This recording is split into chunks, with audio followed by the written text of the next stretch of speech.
सादर प्रणाम। मैं हूं हिमांशु द्विवेदी और स्वागत है आपका हमारी खास पेशकश चर्चा में। चर्चा के तहत आज हम बेहद संजीदा विषय पर बात करेंगे, लेकिन दुर्भाग्यपूर्ण परिस्थितियों को लेकर बात करेंगे। हमारा आज का विषय है राज्यसभा चुनाव, भरोसे का संकट। संदर्भ यह है कि इस देश को इस बात पर बड़ा गर्व होता है, हर देशवासी को गर्व होता है कि हम दुनिया के सबसे बड़े लोकतंत्र हैं और इस लोकतंत्र की अभिव्यक्ति का सबसे बड़ा केंद्र है वो है संसद, जिसका गठन होता है दो सदनों के माध्यम से, एक लोकसभा दूसरा राज्यसभा। लोकसभा के सदस्य बाकायदा जनता के द्वारा सीधे निर्वाचित होकर आते हैं।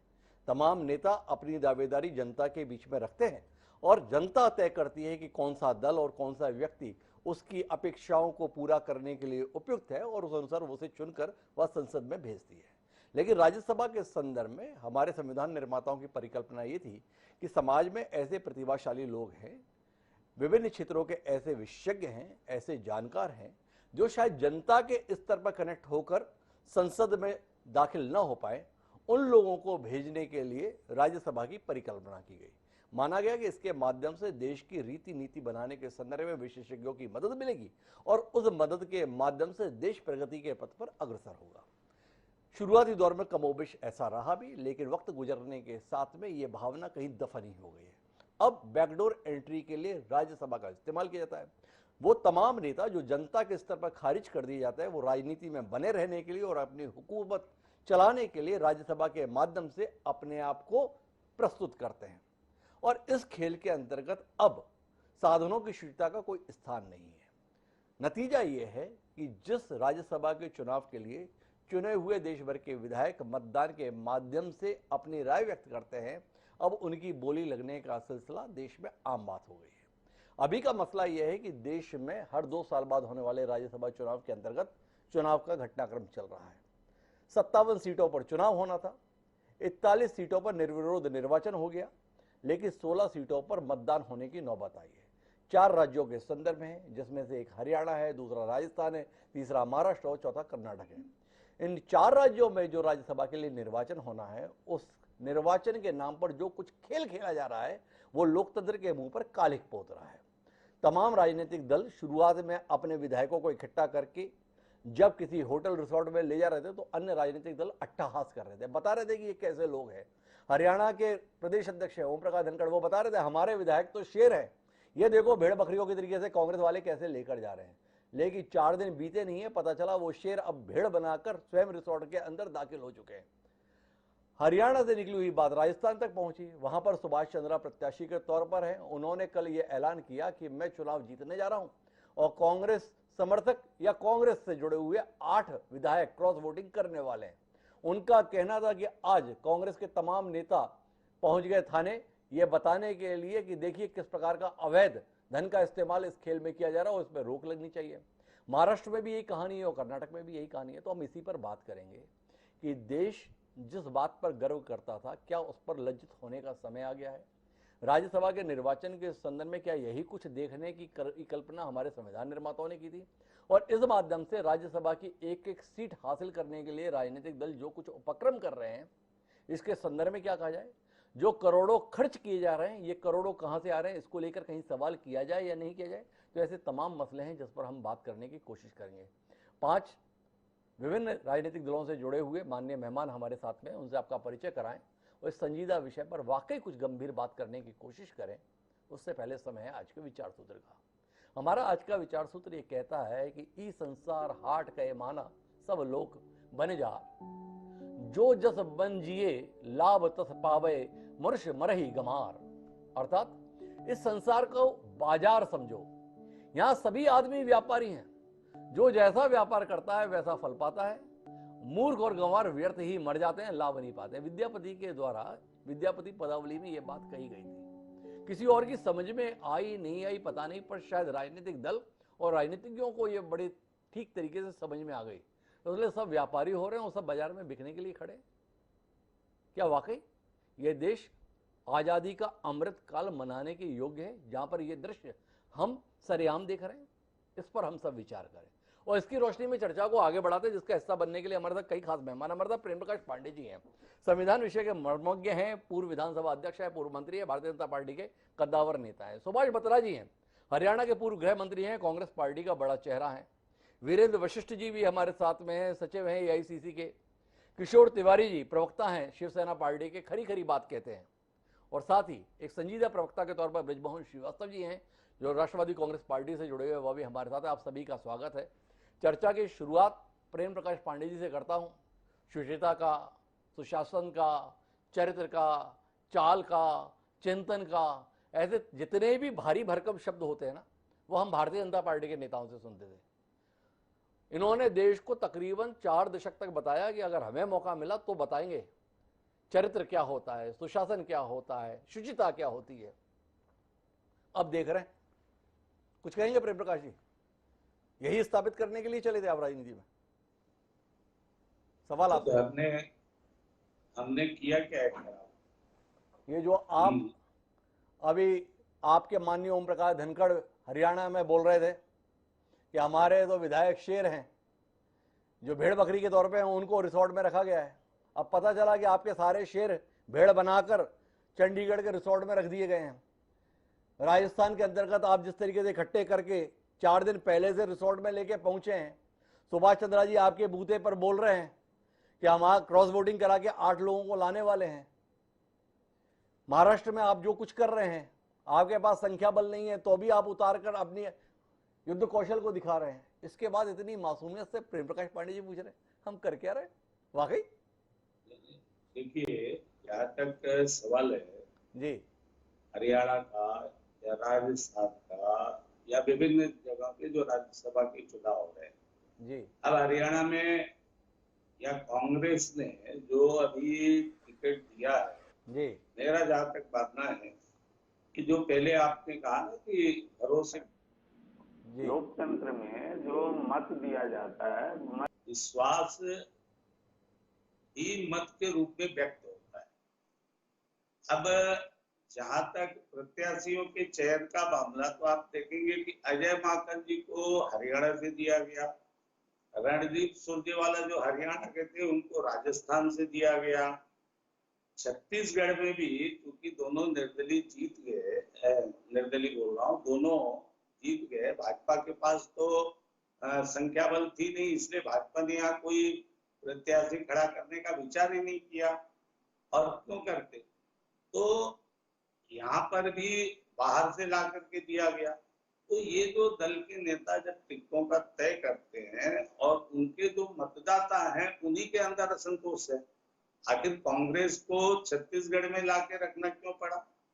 और ये बात सही हो गई है अभी कि जहां तक महाराष्ट्र की भी बात करेंगे और सारे जगह, तो अब नेताओं को अपने ही दल के लोगों पर भरोसा नहीं रहा। दूसरी बात, एक साथ अगर 1-2 दिन पहले जैसे स्थानीय स्तर पे लोग इकट्ठा कर लेते हैं, इसलिए भी कि राज्यसभा के चुनाव की जो प्रक्रिया है उसको बताने के लिए। लेकिन मैं ये मानता हूं कि जो विधायक चुना गया है और उसको दल का एक जो व्हिप जारी होता है भी पर्याप्त है। व्हिप जारी होने के पश्चात अन्य प्रकार की आप जितनी भी व्यवस्थाएं कर रहे हैं, अब ये नामालूम किस दिशा में जा रहा है, ये बिल्कुल मैं इससे सहमत नहीं हूँ कि लोग जो है उसको 10-10 दिन विधायक श्रेणी के जो सम्मानित व्यक्ति हैं उनको ला करके दूसरे प्रदेशों में रखे हैं, कोई उनसे मिलेगा नहीं, कोई बात नहीं करेगा। तो ये तो कांग्रेस जब से अब हारने लगी, समाप्त होने लगी, तो धीरे धीरे उस दिशा में। प्रेम प्रकाश जी कहीं उलझे हुए हैं आप सच भी बोलना चाहते हो और अपनी पार्टी को कटघरे में न खड़ा किया जाए, शायद ऐसा भी चाहते हैं। कांग्रेस ने छत्तीसगढ़ में लाके रखा, आपको बहुत आपत्ति हो रही है, और महाराष्ट्र में आप जो कर रहे हैं और राजस्थान में नरेंद्र सिंह तोमर आपके परम मित्र लेकर 2 दिन पहले से एक रिसोर्ट में बैठे हुए हैं सारे विधायकों को, उस पर कुछ बोलना नहीं चाह रहे हैं। राज्य बदल गया तो आचरण में दोष आ गया, उसी राज्य में रहते हुए अगर रिसोर्ट में रह गए तो कोई गुनाह नहीं किया, क्या यही कहने का मायने है? प्रेम प्रकाश पांडे जी उम्र के इस मुकाम पर पहुंचकर सत्य बोलने से इतना बचेंगे? वाकई नहीं, उम्र के इस मुकाम पर या किसी भी मुकाम पे हम सत्य ही बोलते हैं। देखिए, हर जगह आपके चाहे लोकल चुनाव होते हैं कहीं भी, तो उस प्रदेश में वहां के लोग जो है एकत्रित कर लेते हैं। इसी महाराष्ट्र में जब सरकार बनने की बात थी तो सारे एमएलए लोगों को सब जो वहां भी गठबंधन है उन लोगों ने अपने होटल में रखा था। एक साथ रखते हैं कि चलो 2-4 के अगर मत इधर उधर हो तो उसमें मिल जाता है, भाव ये भी रहता है।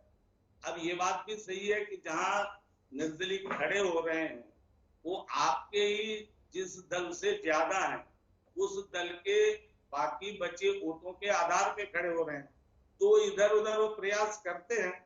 तो ये दल के लोग जो है बचाने का प्रयास करते हैं कि भाई किसी से संपर्क ना हो, और संपर्क हो जाए तो कोई संबंध ना हो। मेरा मानना है कि अगर हम अपने दल के विधायकों पर हमें भरोसा होना चाहिए और उन्हें हमें भरोसा होना चाहिए, पर हमारा भरोसा दिख नहीं रहा है। सारे राजनीतिक दलों की यही स्थिति है। मैं थोड़ा और विस्तार देने की कोशिश करता हूँ, सुभाष बत्रा जी के पास चलता हूँ। और सुभाष बत्रा जी, मेरा सवाल यह है, जो लोग लाखों वोटों से जीतते हैं, चुने जाते हैं, उनके अपने वोट को लेकर उनके राजनीतिक दल को भरोसा नहीं है कि ये ईमानदारी से डालेगा या बिक कर डालेगा। एक वोट के संदर्भ में जो भरोसे के लायक नहीं समझे जा रहे हैं, वो देश और प्रदेश के हितों को नहीं बेचते होंगे। इसका भरोसा देश की जनता कैसे करे, ये सवाल खड़ा हो गया है। कुछ कहेंगे? जिस तरीके से राजनीतिक दल अपने ही विधायकों के प्रति अविश्वास व्यक्त कर रहे हैं, इसको लेकर आपका अपना मन कितना आहत है, या आपको लगता है कि आपके बीच के लोगों ने अपना चरित्र इतना गिरा लिया है कि जिसके चलते राजनीतिक दलों के पास कोई विकल्प ही नहीं है, सब बाजार में बिकने के लिए खड़े हैं। तो अब राजनीतिक दल का जो लोग संचालन कर रहे हैं वो करें क्या, इसलिए ऐसा हो रहा है?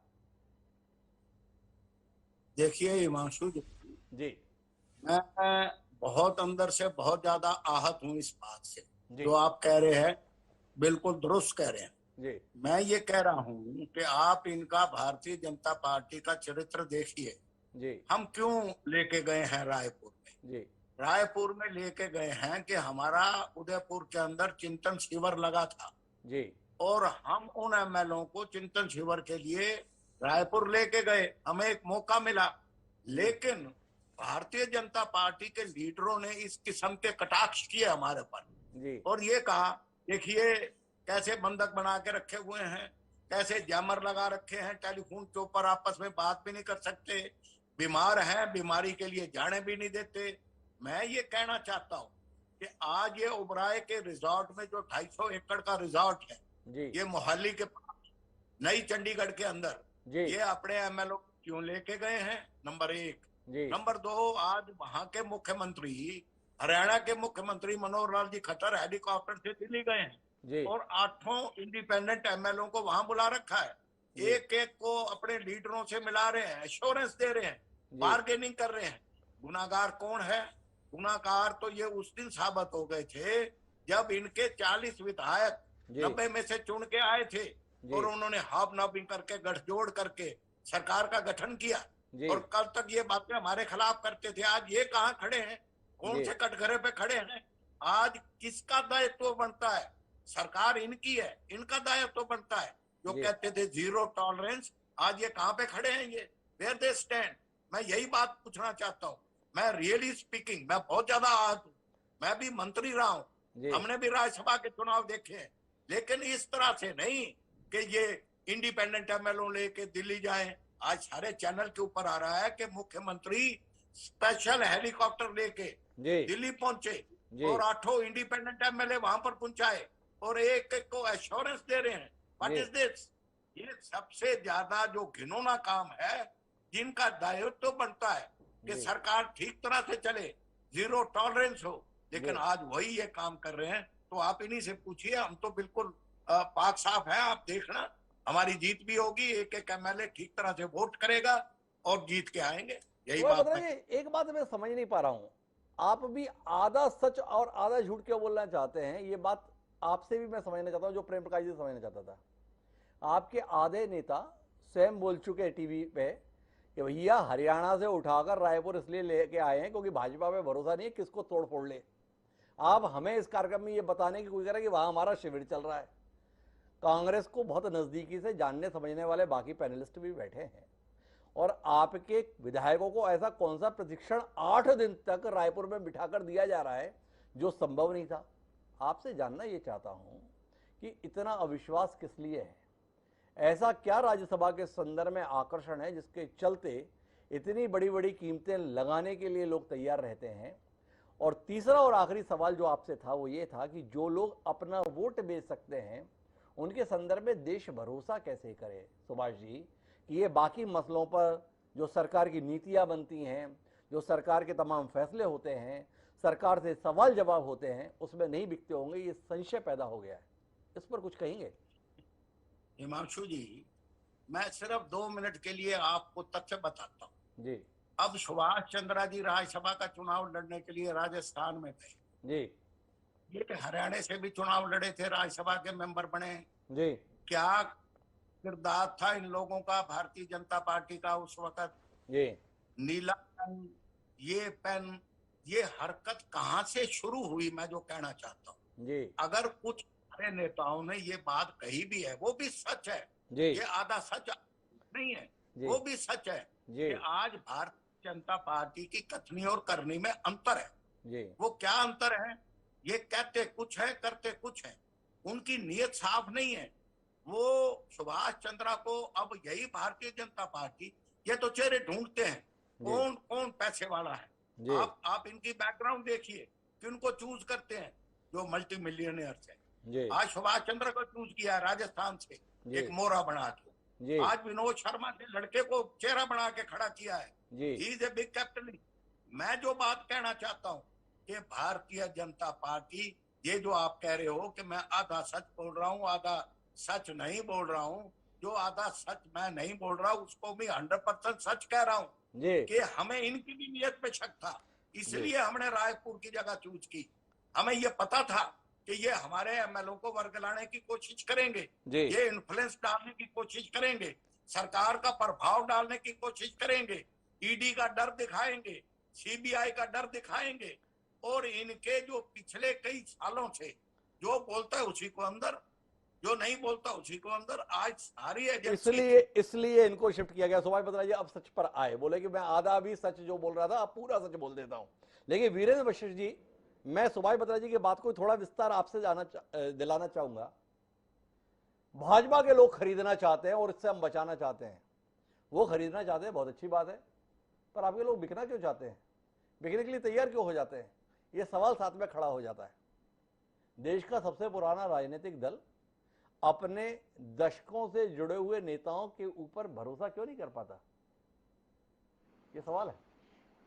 हिमांशु जी, मैं आपको, आपने जब चर्चा का विषय उठाया जी तो आपने बड़े सुंदर कहा कि उच्च सदन के लिए चयन होना है जी और इसमें अच्छे लोगों का चयन होना चाहिए। जी पहली तो बात, हमने जिन लोगों का चयन किया है वो उच्च सदन में, उच्च सदन की गरिमा के अनुसार जो लोग होने चाहिए उनका चयन किया है। आप देखिए, जयराम रमेश जैसे लोगों का हमने चयन किया, विधि के जानकार रणदीप सिंह सुरजेवाला जी का चयन किया, संसदीय प्रक्रिया के 2 जाने माने एक्सपर्ट हमारे पूर्व सांसद और मंत्री मुकुल वासनिक जी, अजय माखन जी का चयन किया, एक नई रोशनी जो एक युवा आवाज है इमरान प्रताप गढ़ी जी का चयन किया। ये सब वो लोग हैं जो उच्च सदन में जाके उस सदन की गरिमा बढ़ाने का काम या उसकी गरिमा को बनाए रखने का काम करेंगे। और जहां तक बात है, हम लोकतंत्र में, लोकतांत्रिक व्यवस्था में विश्वास करते मैं हैं। वीरेंद्र वशिष्ठ जी बहुत विनम्रता के साथ बीच में आपको रोकता हूं। आप लोकतांत्रिक व्यवस्था में बहुत ज्यादा यकीन रखते हैं। लोकतंत्र के मायने ये हैं कि जनता की राय सर्वोपरि है। जितने माननीयों के आपने नाम बताए उनकी योग्यता को लेकर सवाल नहीं, लेकिन जनता ने उनके संदर्भ में फैसला दिया है। रणदीप सुरजेवाला बेहद काबिल व्यक्ति है, लेकिन हालिया संपन्न विधानसभा चुनाव में कैथल की जनता ने उन्हें नकार दिया। मैंडेट दिया गया कि अभी आप सदन में ना जाएं। आपने जनता के अभिमत को खारिज कर दिया। अजय माकन लोकसभा के अंतर्गत जनता के द्वारा खारिज कर दिए गए। आप जनता को अंगूठा दिखाते हुए बता रहे हैं कि तुमने भले उन्हें संसद में भेजना नहीं चाहा, हम भेजकर दिखाते हैं। इमरान प्रतापगढ़ी 6 लाख वोटों से चुनाव हारे हैं। 6 लाख वोटों से हारे हुए शख्स को आप राज्यसभा के माध्यम से भेज रहे हैं। इसके बाद इस कार्यक्रम में ये बता रहे हैं कि आप लोकतंत्र में आस्था रखते हैं, जनता की राय को सर्वोपरि मानते हैं। कैसे यकीन करें? वशिष्ठ जी थोड़ा समझाएंगे? जो माहौल बनाया है वो पहले कभी नहीं होता था। जिस प्रकार का माहौल लोकतंत्र में जनमत के निर्णय का जो मजाक भाजपा ने किया, आपने देखा है कि हर प्रकार कैसे लूट मचाई है इन्होंने। जनता फैसला किसी के हक में देती है, चाहे वो मध्य प्रदेश हो, चाहे नॉर्थ ईस्ट की स्टेटें रही हो, या इन्होंने हर जगह कोशिश की, कर्नाटका हो, कहीं भी हो। तो आप एक नए भारत में एक लोकतंत्र को चोटिल करने का काम भाजपा कर रही है। इनके पास संख्या बल नहीं है, तो क्यों व्यापारियों के सहयोग से, व्यापारियों के साथी बनकर ये लोग लोकतांत्रिक व्यवस्थाओं को कमजोर कर रहे हैं। ये राज्य इंस्टीट्यूशंस को कमजोर करने की बात हो रही है। हिमांशु जी, आपने बड़ा सुंदर शब्द सुचिता, ये कहाँ सुचिता? ये प्रेम प्रकाश जी की पार्टी बोलने, कथनी और करनी दोनों ही अलग है। इन लोगों ने जो माहौल खराब किया है, लोग हमारे यहाँ महाराष्ट्र की पार्टियों ने इनसे आग्रह भी किया कि महाराष्ट्र में ये परंपरा रही है कि ऐसा ना किया जाए, 2 लोग शिवसेना, एक एनसीपी, एक कांग्रेस और एक आपका निर्विरोध निर्वाचित हो सकता है, तो आप ये निर्वाचन होने दो। पता नहीं जानबूझ के क्यों ये चाहते हैं कि जब फैसला उनके हक में ना आए तो उसको खोसने की कोशिश करते हैं। तो ये बात केवल भाजपा के नए भारत में लोकतांत्रिक व्यवस्था को कमजोर करने, संविधान को कमजोर करने की हर कोशिश की जा रही है। तो वीरेंद्र वशिष्ठ जी ने पूरा पर्चा भाजपा के नाम पे फाड़ दिया है। हालांकि उन्होंने मेरे इस सवाल का जवाब नहीं दिया कि जनता के स्तर पर खारिज किए हुए नेताओं को राज्यसभा में भेजकर लोकतंत्र की किस भावना का सम्मान किया जा रहा है। अनुत्तरित रहा मेरा यह प्रश्न, लेकिन मैं इसे विस्तार देना चाहता हूं और आना चाहता हूं ब्रजमोहन श्रीवास्तव जी के पास। और ब्रजमोहन जी, आपसे ही समझना चाहता हूं, राज्यसभा निर्वाचन के लिए जो खेल इस समय देश में चल रहा है, पूरा देश टीवी चैनल और अखबार के माध्यम से देख रहा है कि कैसे विधायकों को जानवरों की तरीके से हाँका जा रहा है। बताया जा रहा है 4 बजे पहुंच जाना, वहां से बस में बैठ जाना, इस होटल में पहुंच जाना, मोबाइल जमा करवा देना, किसी से बात मत करना। कितना मजबूत कर रहे हैं आप सब मिलकर इस देश में लोकतंत्र को, और अमृत काल के जश्न को कितना रंगीन कर रहे हैं अपने इन प्रकार के कार्यों के माध्यम से। थोड़ा देश को संबोधित करेंगे ब्रजमोहन जी? देखिए, आपने जो बात की शुरुआत की थी उसमें आपने कहा कि संसार को एक बाजार समझ। जी, मैं अपनी बात वहीं से शुरू करना चाहता जी। हूँ। ये हकीकत है कि जो भी लोकतंत्र के माध्यम से हम देख पा रहे हैं जी, उसमें हम सारे लोग शरीक हैं। चाहे यहाँ पर हम अपने आप को बचाने के लिए कोई भी बात है, पर हकीकत ये कि सारे लोग उसमें इन्वॉल्व हैं। जी, लेकिन कारण क्या है? जी, 2 हिस्से हैं इसके, हिमांशु। एक हिस्सा है कि जो दलों के निर्वाचित विधायक हैं और वो लोग जो छोटे दलों से हैं या स्वतंत्र हैं, इंडिपेंडेंट। जी, जो दल से निर्वाचित लोग हैं उनके ऊपर दल की बंदिशें हैं। जी, वोट डालने के पहले उनको एक अधिकृत व्यक्ति को दिखाना होगा कि उन्होंने वोट किसको दिया है, और यदि वो उस मैंडेट का विरोध करते हैं तो उनके खिलाफ रिप्रेजेंटेशन ऑफ पीपल एक्ट के तहत कार्रवाई की जाती है। तो ये एक बंदिश है उन विधायकों के ऊपर जो बड़े दलों से हैं या जिनके ऊपर दल की पूरी जिम्मेदारी है। यहाँ प्रश्न आ रहा है उन लोगों का जो बहुत छोटे दलों से हैं, 1 या 2 की संख्या में है या निर्दलीय है।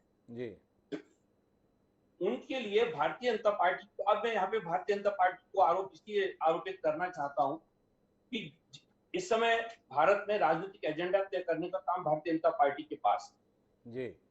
लेकिन जब भारतीय जनता पार्टी उस एजेंडे को बदलने लगती है या उस एजेंडे के अंदर जब वो भ्रष्टाचार को प्रवेश कराने लगती है, तो ये कहना जरूरी हो जाता है कि भारतीय जनता पार्टी के ऊपर इसकी खास जिम्मेदारी है। ये नहीं कहता कि बाकी के राजनीतिक दल से बचे हुए हैं, पर जब भारतीय जनता पार्टी अपने अधिकारों का उपयोग करे, अपनी सरकार का उपयोग करे, अपनी एजेंसियों का उपयोग करके जब विधायकों को डराने धमकाने का काम करने लगे, खासतौर से जो निर्दलीय हैं और जो एक एक 2 पार्टियों के जो नेता हैं, जब उनके ऊपर दबाव बनाने लगती है तो निश्चित रूप से उनका परेशान होना वाजिब है। जैसे महाराष्ट्र के मामले में मैं आपसे कहूं कि महाराष्ट्र में बहुत ही स्पष्ट रूप से हमारे वहां पर सांसद चुनाव जीतने की क्षमता रखते हैं। लेकिन क्या हुआ कि बीजेपी के पास ना तो वहां पर उतना समर्थन है, लेकिन उसके बावजूद भी उन्होंने एक अपना उम्मीदवार खड़ा कर दिया।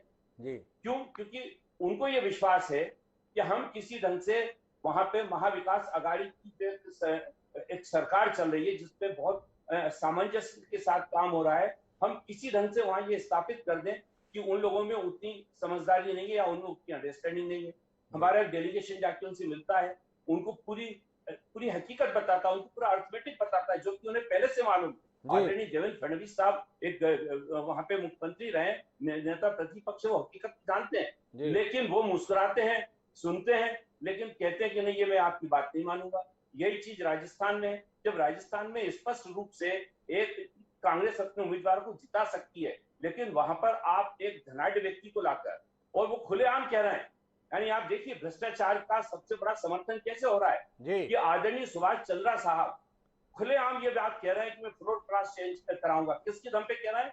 भारतीय जनता पार्टी के उन 30 विधायकों के दम पे जिन्होंने उनके नाम को प्रस्तावित किया है। तो भारतीय जनता पार्टी इस समय इस देश में लोकतंत्र के माध्यम से जिस प्रकार से भ्रष्टाचार को प्रेरित कर रही है, जिस प्रकार से भ्रष्टाचार को बढ़ावा दे रही है, ये बहुत गंभीर प्रश्न है जिसपे सबों को सोचना चाहिए, लेकिन विशेष रूप से भारतीय जनता पार्टी को सोचना चाहिए। आप देखिए मध्य प्रदेश में क्या हुआ था, एक निर्वाचित सरकार बनी, लेकिन उसके विधायकों को ले जाके कर्नाटक में बैठा दिया। वो पूरे देश में इस बात की चर्चा थी कि बड़ा भारी लेन देन हुआ और उन विधायकों को तोड़ के और वहां पे सरकार गिरा दी गई। ऐसी स्थिति गोवा में हुई। मैं माफी के साथ जानना चाहूंगा ब्रजमोहन जी, मतलब अगर तय ही कर लिया कि सारे पर्चे अपने को भाजपा के नाम पे फाड़ने हैं तो बात ही अलग है, और हमें ईमानदार बात करनी है तो बात अलग है। मध्य प्रदेश में देखिए क्या हुआ और किस तरीके से बदल दिया, और महाराष्ट्र में क्या हुआ। महाराष्ट्र में चुनाव लड़ा शिवसेना और भारतीय जनता पार्टी ने मिलकर, और सरकार शिवसेना ने किसके साथ मिलकर बनाई? एनसीपी के साथ, कांग्रेस के साथ। ये कौन सी शुचिता का उदाहरण था? ये कौन सी ईमानदारी थी? ये कौन सा लोकतंत्र को मजबूत करने वाला काम था? सवाल है। मेरा सवाल इस संदर्भ में है ब्रजमोहन श्रीवास्तव जी आपसे साफ तौर पर, भाजपा के संदर्भ में आपका आरोप है कि वो खरीदने के लिए तत्पर है, उसके उम्मीदवार खरीदने के लिए तत्पर है। मेरा सवाल इससे आगे इस बात को लेकर है कि विरोधी दलों के नेता बिकने के लिए इतने बेकरार क्यों हैं, इतने तत्पर क्यों हैं? इसके संदर्भ में कोई टिप्पणी आप करेंगे? मैंने आपसे कहा ना कि इस पे विरोधी दल के जो राजनीतिक दलों के नेता हैं उनके इस मामले में संभावनाएं कम है, क्योंकि उनके ऊपर दलों का नियंत्रण है। मेरी इसी से तो ना इत्तेफाकी। आप हालत देखिए क्या हो रहा है देश के अंदर। राजस्थान में सरकार है अशोक गहलोत जी की, और अशोक गहलोत जी की अपनी सरकार होते हुए 8 दिन से सारे विधायकों को इकट्ठा करके उदयपुर के रिसोर्ट में रखा है। अपनी सरकार होते हुए भी भरोसा नहीं है अपने लोगों पर। ये दृश्य देख रहे हैं आप। कहां निर्दलीय या इक्का दुक्का विधायक रखने वाली पार्टियों की बात कर रहे हैं। कांग्रेस के पास हरियाणा में 31 विधायक हैं, जीतने के लिए मात्र 30 वोट चाहिए, 1 वोट ज्यादा ही है। फिर भी दहशत इतनी है, आशंका इतनी है, जिसके चलते 8 दिन से 1000 किलोमीटर दूर रायपुर में पहरे में रखा हुआ है। इस पर टिप्पणी कीजिए। इतना सरल मामला नहीं है ब्रजमोहन जी का। आपने कह दिया कुछ निर्दलीय, कुछ इक्का दुक्का छोटे छोटे दल।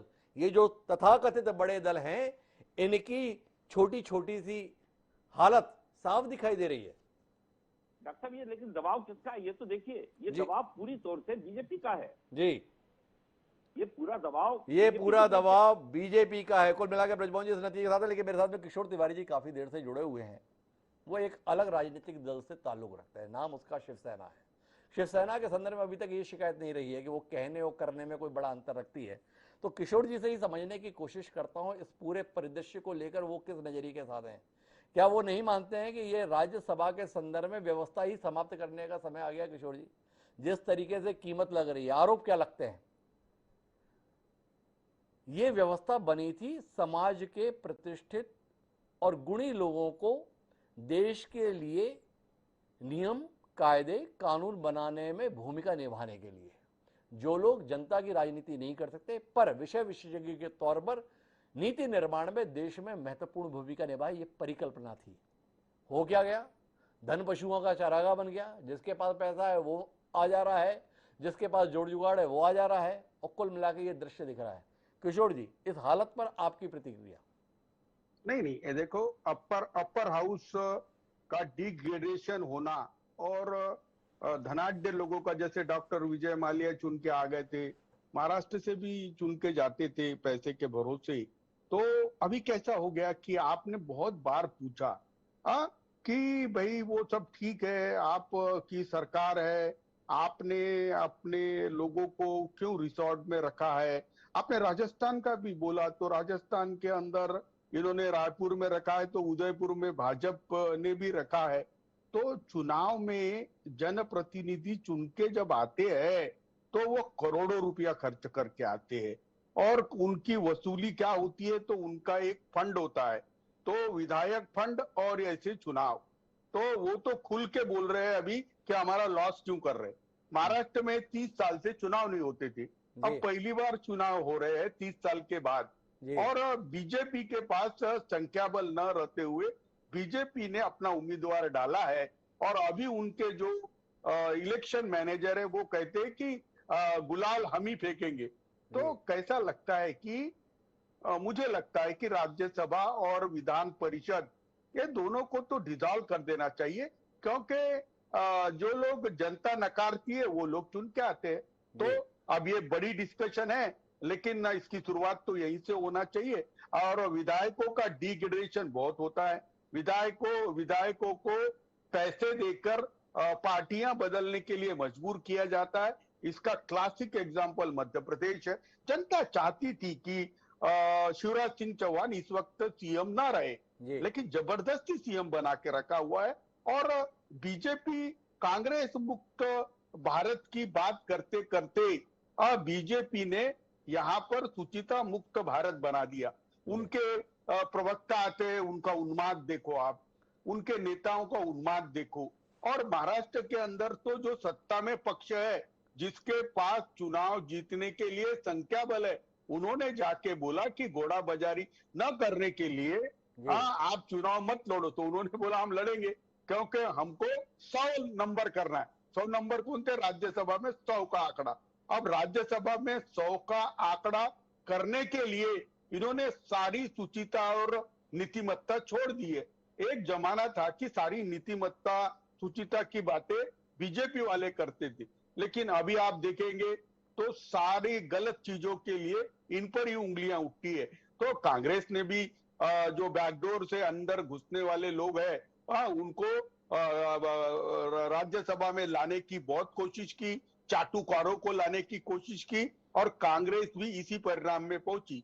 लेकिन समाज में अच्छे काम करने वाले एक्सपर्ट लोग, इनको अपर हाउस में लाना चाहिए। लेकिन मुझे अभी भी नहीं समझता कि वो तो सारी की सारी संकल्पना धरी की धरी रह गई, और चाटुकार और पैसे वाले यही लोग अपर हाउस में आने लगे। और इनका कंट्रीब्यूशन भी क्या होता है ये भी मुझे मालूम नहीं।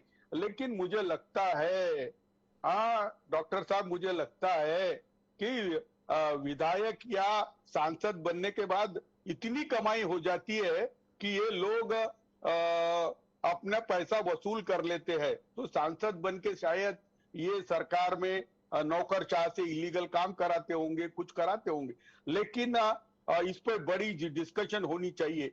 महाराष्ट्र में जो सिचुएशन है कि बीजेपी रिस्पॉन्सिबल होने को जा रही है कि पैसे खिलाकर वोट लेने के लिए। तो बीजेपी अगर क्रॉस वोटिंग कर कर अपना उम्मीदवार चुन के लाती है, तो महाराष्ट्र के हिसाब से तो ये भ्रष्टाचार, जो चुनावी भ्रष्टाचार है, उसका पूरा क्रेडिट बीजेपी ले जाएगी। तो बीजेपी ने भी सोचना चाहिए कि तो किशोर तिवारी जी इस नतीजे पर हैं। कुल मिलाकर इस बर्बादी के लिए शुरुआती तौर पर कांग्रेस को जिम्मेदार ठहरा भी दें, पर शुचिता की सारी बातें तो इस देश में कहने का ठेका भाजपा नहीं ले रखा था, और अब उसको शुचिता मुक्त भारत के संकल्प के साथ में क्रियान्वित करने का काम भाजपा कर रही है। पूरा का पूरा पैनल एक तरफा प्रेम प्रकाश पांडे जी और उनकी पार्टी को निशाने पर लिया हुआ है। और पांडे जी बुरा मानने की बात नहीं, आपने उम्मीदें इतनी जगाई थी 40 साल में, और 40 साल क्यों गए, 75 साल गए। 1951 में जनसंघ बना, तब से ईमानदारी की, शुचिता की, देशभक्ति की, पवित्रता की, ये सारे शब्द आप लोगों के मुंह से ही निकलते थे। आजकल आप लोग इसका जिक्र नहीं करते, थोड़ा समझना चाहूंगा।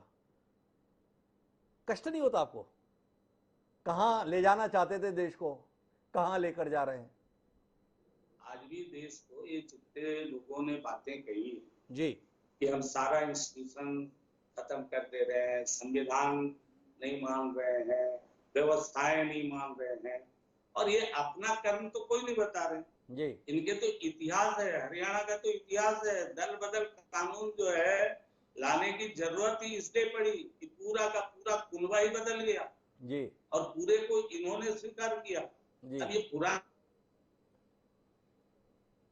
मामले में बोल नहीं सकती। जी जहां तक शिवसेना के प्रवक्ता जी बोल रहे थे कि विधान परिषद राज्यसभा, तो ये जिस समय बनी थी उस कालखंड में, जी और महाराष्ट्र में आपने क्या किया, शिवसेना और भाजपा वहां लड़ी साथ में थी, जी और आप रातों रात एक मुख्यमंत्री पद के लिए चले गए। जी आप विधायकों की खरीद फरोख्त की बात करते हैं, आपका दल का दल चला गया अनैतिक कार्य करके। जी कहाँ बात कर रहे हैं? जहां तक मध्य प्रदेश की बात हो रही है, मध्य प्रदेश में विधायकों ने इस्तीफा दिया, सरकार गिरी, उसके बाद फिर चुनाव हुआ, और चुनाव जीतने के बाद वे फिर जीत करके आए हैं और संख्या बल बढ़ा है तो है। तो कहने का मतलब, आप जब उसी खेल में आप करते हो, कर्नाटक में आपने क्या किया था, आप जेडीएस के साथ चले गए थे, उस जेडीएस के पीछे खड़े होकर के आप उसको मुख्यमंत्री बना दिए, छोटे दल को। आप वहां जब हार जाते हो, खेल आप चालू करते हो, नियम आपने बनाया, जब आप हारने लगते हो तब बोलने माफ लगते हो। कीजिएगा प्रेम प्रकाश जी, ये ऐसा करते, यही तो आप देश को बताते थे कि देखिए ना तो इनके पास ईमानदारी है, ना इनके पास शुचिता है, ना ही इनके अंदर देशभक्ति है, ना ही इनके साधनों की शुचिता के प्रति कोई आग्रह है, हमारे पास है। और अब अचानक आप बताने लगे हमारे फटे कपड़े मत देखो, इनके भी फटे कपड़े देखो। तो आपसे जानना यह है, ऐसी क्या भूख राज्यसभा की हर सीट जीतने के संदर्भ में है? इतनी लोकसभाएं जीत रहे हैं, इतनी विधानसभाएं जीत रहे हैं, इसके बाद भी ये बाड़बंदी, ये घोड़ाबंदी, इस प्रकार के रास्ते पे प्रेम प्रकाश जी क्यों जा रहे हैं? क्या संदेश देना चाह रहे हैं दुनिया को, क्या संदेश देना चाह रहे हैं देश को? थोड़ा समझाएंगे। देखिए, राजस्थान की जहां बात हुई, राजस्थान में हमारे पास जो ज्यादा वोट था, तो हम किसको दे देते? क्या कांग्रेस को देंगे? जी हमने कहा अब जो खड़ा हुआ है निर्दलीय, वो बोल रहा है आपके लोगों के कि हम वोट ले लेंगे। अगर बोल रहा है तो हमें नहीं मालूम कि बोला है उन्होंने या नहीं बोला, सुभाष चंद्र जी कौन जो भी है, तो वो अपने वोट लेने के प्रयास कर रहा। आप अपने विधायकों को तो खुद जो है उन पर भरोसा नहीं। अरे प्रेम प्रकाश जी, मुझे तो केवल इतना बताइए, बाकी छोड़िए। आप तो बड़े ही समर्पित कार्यकर्ताओं के संगठन हैं। आपके माननीय राष्ट्रीय अध्यक्ष जेपी नड्डा जी, देश के सम्माननीय प्रधानमंत्री नरेंद्र मोदी जी, देश के सबसे दमदार गृह मंत्री अमित शाह जी बताते हैं कि भारतीय जनता पार्टी के कार्यकर्ता तपस्वी हैं, तप करते हैं। कार्यकर्ता तपस्वी हैं और नेता क्या है?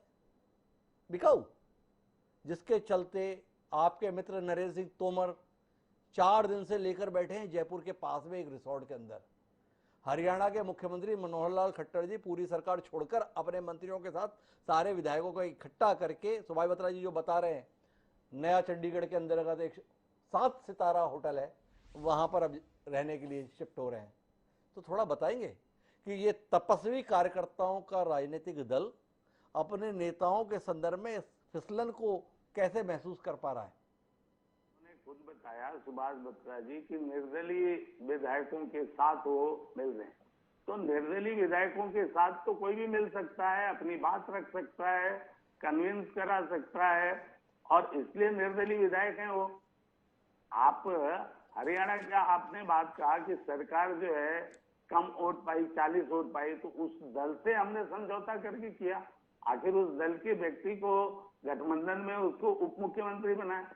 तो सारा चीज जो है, लोकतंत्र में जो चीजें हैं, आप रायपुर में ले आकर के रख रहे हो। रायपुर के विधायक यहाँ बोल रहे हैं, आप बोल रहे थे बत्रा जी कि बत्रा या वशिष्ठ जी बोल रहे थे कि वहां 8 दिन के प्रशिक्षण में गए। यहाँ के विधायक, आज ही पेपर में छपा है, शायद हरिभूमि में मैंने पढ़ा कि यहाँ के विधायक बोल रहे हैं कि इतनी खातिरदारी बढ़िया से हो रही है कि हम चाहते हैं कि चुनाव के बाद भी 1 महीना रहें, चुनाव के बाद भी हमें यहाँ से ना छोड़ा जाए।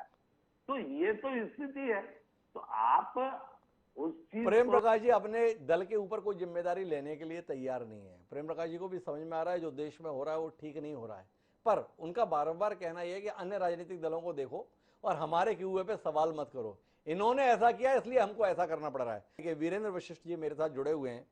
वीरेंद्र जी, आपसे जानना चाहता हूं, ये इतने बड़े पैमाने पर इंतजाम, इतनी व्यवस्था, इतना खर्चा एक सीट सुरक्षित करने के लिए है क्या ऐसा जिसके चलते इतना सब कुछ दांव पर लगा दिया जाता है एक सीट हासिल करने के लिए, जिसमें पैसा बह रहा है? थोड़ा रोशनी देंगे इस पे? हाँ, जी वीरेंद्र जी। आप लोगों ने देखा होगा कि सुभाष चंद्रा जी का हमें पहले भी इन्होंने चुनाव किस प्रकार पैन चेंज करवा के वो आज तक उसका नहीं हो पाया, हमारे कैंडिडेट कोर्ट में भी गए। तो इन्हें मैं फिर कह रहा हूँ 2014 से एक नया भारत जो बना है उसमें तरीके भी बदल गए हैं लोकतंत्र और लोकतांत्रिक मूल्यों के साथ छेड़छाड़ करने के लिए जी। तो फिर मैं ये कह रहा हूँ कि पहले भी भाजपा वहां हारी थी, उन्होंने एक कोशिश पहले भी करके देखी थी और ये दूसरी कोशिश है। ये 10 तारीख को फिर हारेंगे। राजस्थान में हमारे विधायक हमारी तीनों की तीनों सीट पर कांग्रेस के प्रत्याशियों को जिताकर हम वहां जी, आप थोड़ा कंफ्यूज हो गए मेरे सवाल को लेकर। आप जीतेंगे या हारेंगे ये तो मेरा सवाल ही नहीं है। मेरा सवाल तो इस रूप में है कि देश जीतेगा या हारेगा। मैं तो आपसे समझना ये चाहता हूं कि एक राज्यसभा की सीट के एवज में ऐसा क्या मिलता है जिसके लिए लाखों और करोड़ों रुपए के कोई मायने नहीं है। जो कीमत लग जाए वो चलेगी, जो पैसा खर्च हो जाए वो चलेगा। कुल मिलाकर जीतना चाहिए, ये ललक, ये इच्छा, ये कोशिश सभी राजनीतिक दलों की दिखाई दे रही है।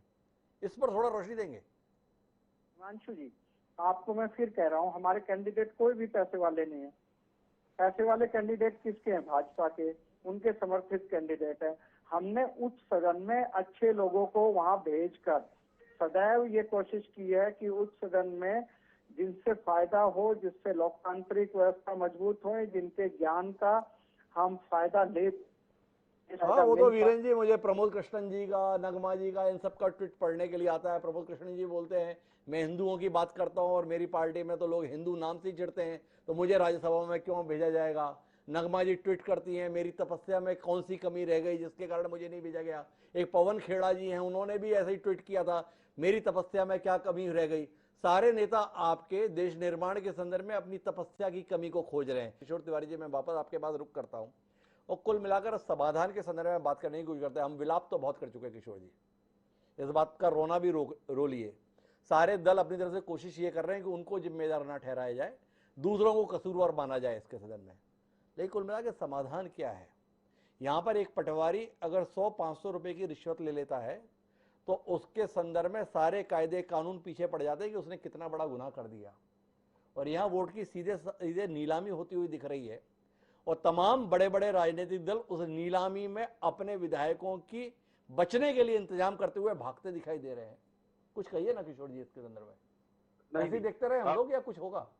पांडे जी ने एक बात कही थी कि शिवसेना रात के रात चली गया। ऐसा नहीं है। शिवसेना पक्ष ने एक निर्णय लिया था, बीजेपी ने वादा खिलाफी की और बीजेपी से उनके मतभेद होने के बाद उन्होंने बीजेपी को ही कहा था कि आप सरकार बना लो लेकिन हम आपके साथ नहीं रहेंगे। बीजेपी ने सरकार बनाई, वो सरकार का राजीनामा दे दिया देवेंद्र फडणवीस ने, क्योंकि उनके पास संख्या बल नहीं था। बाद में महाराष्ट्र को स्थिर सरकार देने के लिए हमने ये पर्याय दिया। अब ये गलत है या सही है लोग तय करेंगे। लेकिन एक बात मैं हिमांशु जी आपको बोल देता हूं कि वो दौर अब चला गया जहां पर समर्पित कार्यकर्ता या विचारवंत या जो देश के निर्माण के लिए कंट्रीब्यूशन कर सके, ऐसे लोग जनता में से भी चुन के जाना कठिन कर दिया है। और अपर हाउस पे तो गोयल सरी के लोगों ने भी कठिन कर दिया है। लेकिन बीजेपी चाहती तो ये व्यवस्था को बदल सकती थी पांडे जी, लेकिन आपने भी तो वही किया। आपके पास राजस्थान में ज्यादा वोट थे तो एक पैसे वाले को बोले कि बच्चे वाले तुम बाहर से खरीद लो। अरे पैसे वाले अगर खरीद लेंगे। मैं माफी के साथ आपको रोकना चाहूंगा, ये सुभाष चंद्रा जी के प्रति आप लोगों की इतनी नाराजगी क्यों है? सुभाष चंद्रा जी का क्या कसूर हो गया कि वो पैसे वाले हैं? जन्मजात तो पैसे वाले नहीं थे। अपनी मेहनत, अपने परिश्रम, अपने पराक्रम से उन्होंने देश में खुद को साबित किया, देश में इतना बड़ा मीडिया हाउस स्थापित किया। राज्यसभा के संदर्भ में तो परिकल्पना ही थी कि जीवन के विविध क्षेत्रों में उल्लेखनीय उपलब्धि और योग्यता रखने वाले लोग राज्यसभा में पहुंचे। सुभाष चंद्र तो उस पैरामीटर पे हैं। आपको इस पर भी ऐतराज है, और केवल इसलिए ऐतराज है कि उनके पास में कुछ पैसे हैं। शिवसेना ने कभी पैसे वालों को नहीं भेजा। दूध साहब के संदर्भ में आप लोगों ने राज्यसभा का रास्ता नहीं खोला, जो आज आपको सुभाष चंद्र के संदर्भ में इतनी शिकायत हो रही है। बिल्कुल नहीं, सुचिता का विषय है, इसलिए कहा अगर सुभाष चंद्र को कोई राजनीतिक पार्टी अपना उम्मीदवार बनाती तो मुझे बहुत अच्छा लगता। सुभाष चंद्र जी अपने आप में मैनेजमेंट के एक बहुत बड़े गुरु ही है, और उनके प्रति मेरे पे कोई वो नहीं है।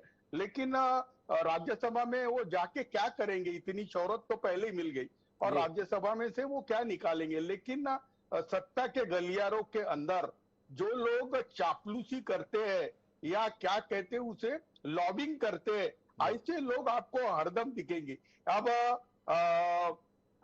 ये सचिव साहब बैठे वीरेंद्र वशिष्ठ, उन्होंने भी देखना चाहिए कि जो लोग सोनिया जी और राहुल जी से करीब है वो लोग ही सब के सब अभी नॉमिनेट हुए हैं। अरे जनता से आप रिजेक्ट होते हैं तो पार्टी ने भी उनको घर बिठाना चाहिए ना। और ये जो चीजें है इस पर खुल के चर्चा होनी चाहिए। लेकिन गलती कहां से होती है मालूम है? ग्राम पंचायत नगर पालिका के चुनाव के अंदर ही लोग पैसे लेके वोट देते हैं। अब विधानसभा में भी वही आगा, लोकसभा में भी वही आगा। तो क्वालिटी हमारी डिटोरिएट वहां से होते होते यहाँ तक आ गई है। लेकिन मोदी जी आने के बाद ऐसा लगा था कि मोदी जी जो इतनी बड़ी बड़ी बातें करते थे और चारित्र और देशभक्ति राष्ट्र निर्माण का इनको ठेका मिला हुआ है ना, तो ये ठेकेदार लोग आने के बाद परिस्थितियां बदलेगी। लेकिन सत्ता, अनियंत्रित सत्ता के सपने देखकर इन्होंने सारा माहौल ही बिगाड़ दिया। तो अभी जो माहौल बिगड़ा हुआ है ना पांडे जी, तुम भी दिल से समझते हो, तुम भी दिल से मानते हो कि ये सब अभी जो नए बच्चे आए हैं ना बीजेपी में, या जो नए मंत्री बने हैं, तो वो लोगों ने तो बीजेपी में प्रजातंत्र खत्म कर दिया, लेकिन देश के प्रजातंत्र को वो धक्का पहुंचा रहे। ये चीज आज कबूल कर लो आप।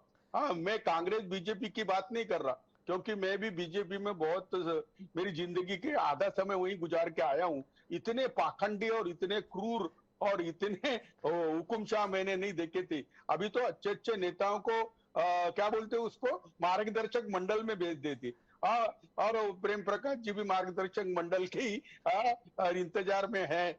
लेकिन अब बीजेपी में भी कार्यकर्ताओं को टिकट नहीं दी जाएगी, ये नक्की है। जाति के समीकरण और पैसे के समीकरण पर ही सब होता है।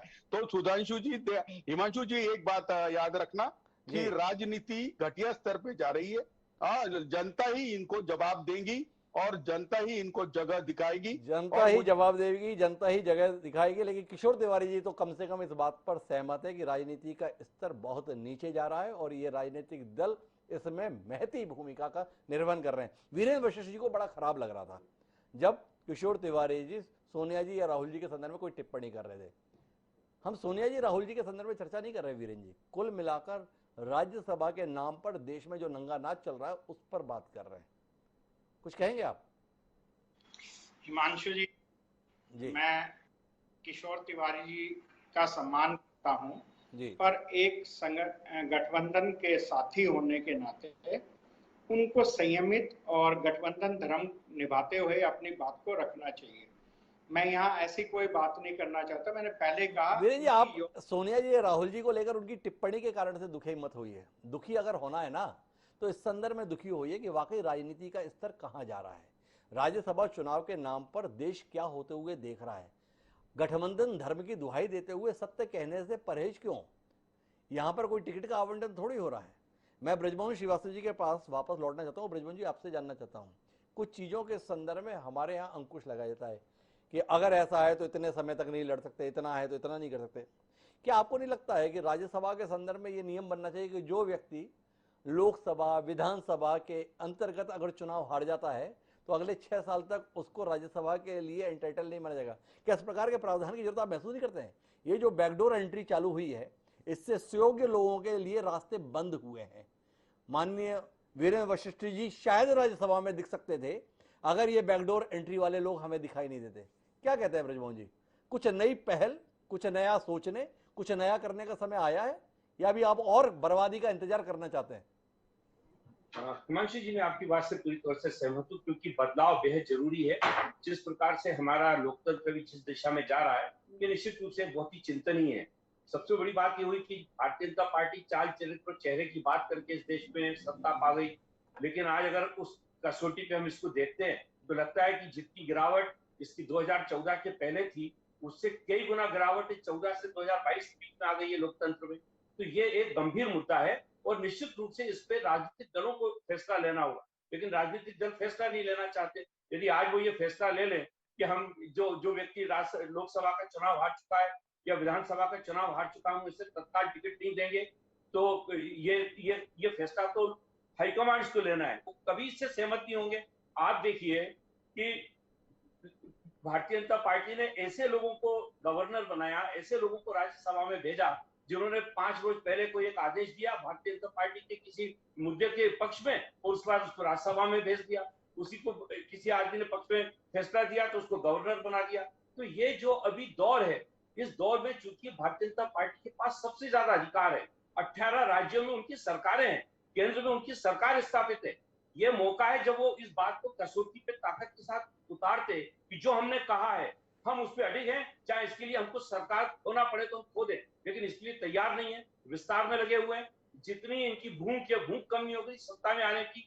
आप देखिए कि महाराष्ट्र में, राजस्थान में, जहां ये हरियाणा में, जहां ये जिता नहीं सकते अपने लोगों को, वहां पर भी अपने कैंडिडेट को खड़ा कर रखा है। तो क्या संदेश दे रहे हैं देश में? ये बहुत ही गंभीर विषय है और मुझे लगता है। एक बात बताइए ब्रजमोहन जी, ये जिता नहीं सकते फिर भी इन्होंने मैदान में कैंडिडेट उतार दिया, फिर आप इतने परेशान क्यों हैं?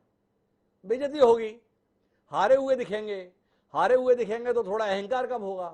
पता लगा आप बार बार दावा ये करते हैं जीत ये सकते नहीं, वोट इनके पास नहीं, फिर भी बेचैन आप हैं, परेशान आप हैं, हैरान आप हैं, हलाकान आप हैं।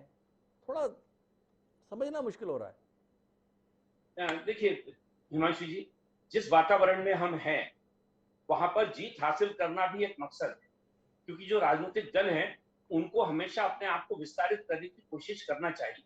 जब कभी ऐसा लगता है कि इस विस्तार में कोई आड़े आ रहा है, वो खासतौर से अनैतिक तरीके से कोई सामने आ रहा है, तो चिंतित होना वाजिब है। और हम लोग भी उसी चिंता के कारण परेशान नहीं है।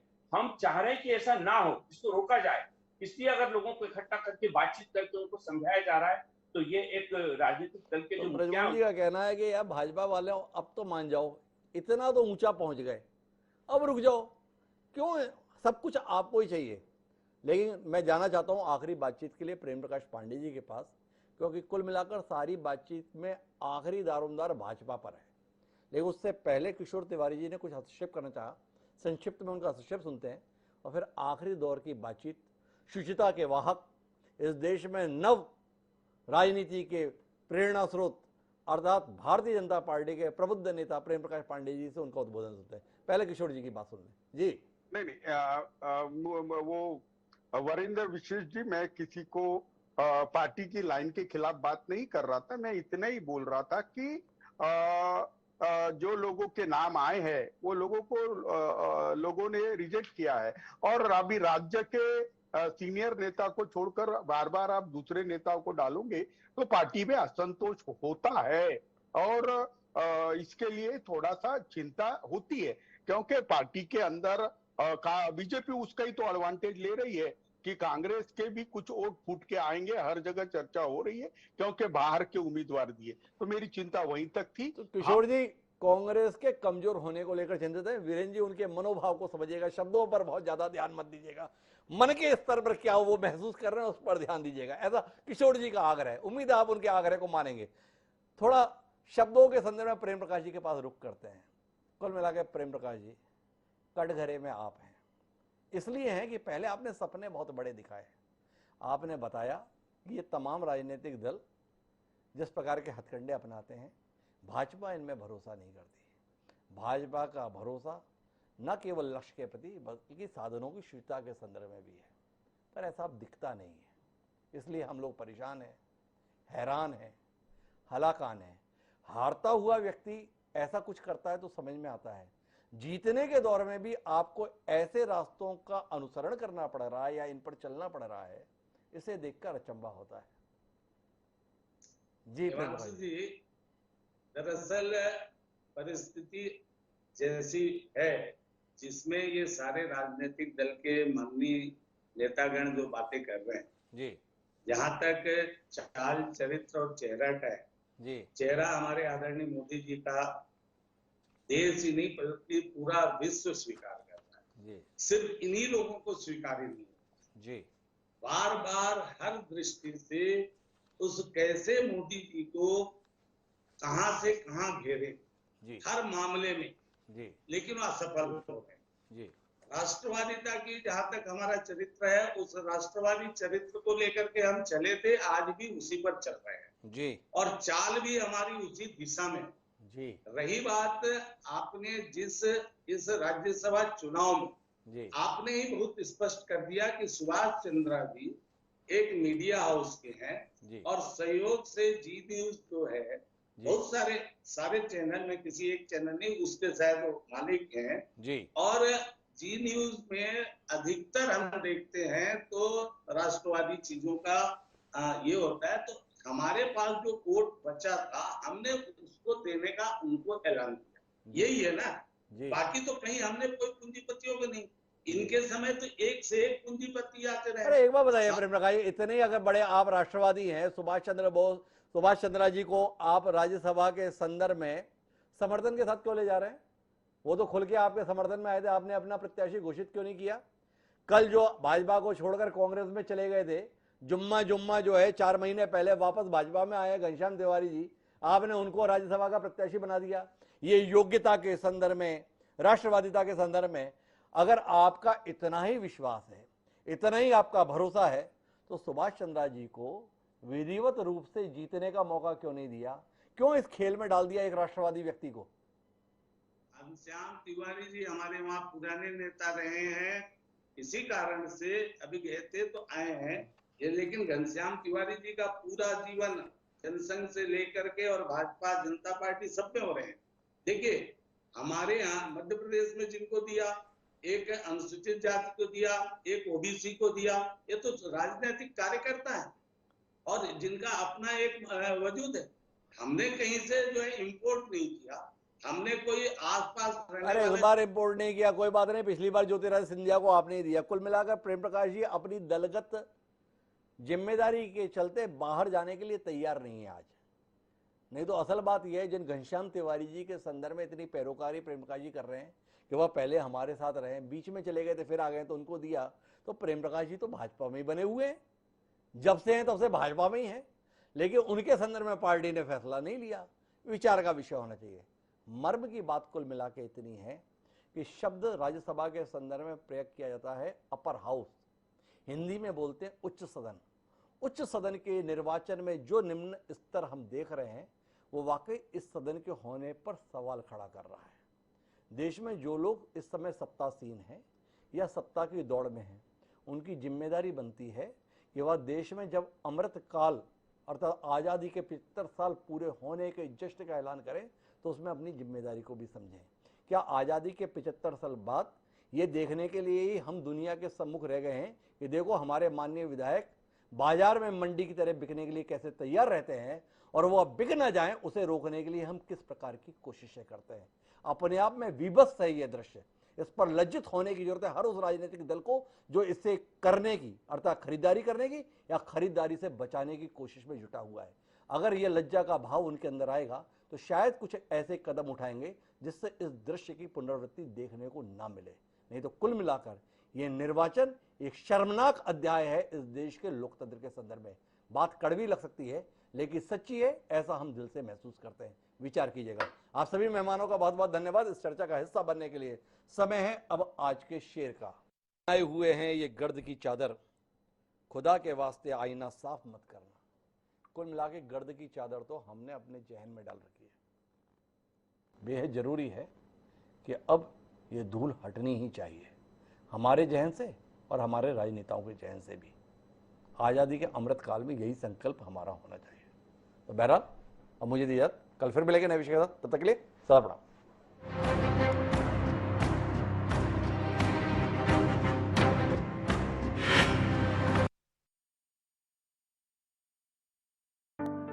इस कार्यक्रम के प्रायोजक